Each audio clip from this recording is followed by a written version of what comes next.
கோலம் கண் கொண்டு காண்கின்றதே.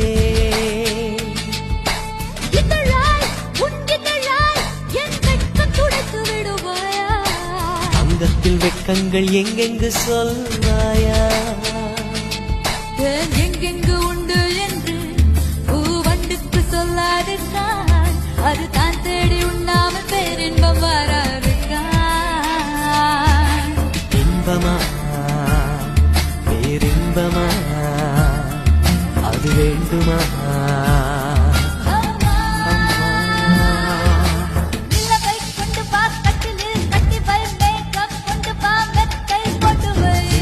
பிடித்தேன் கட்டிலில் கட்டினேன் மேகம் பிடித்தேன் மெத்தை விரித்தேன்.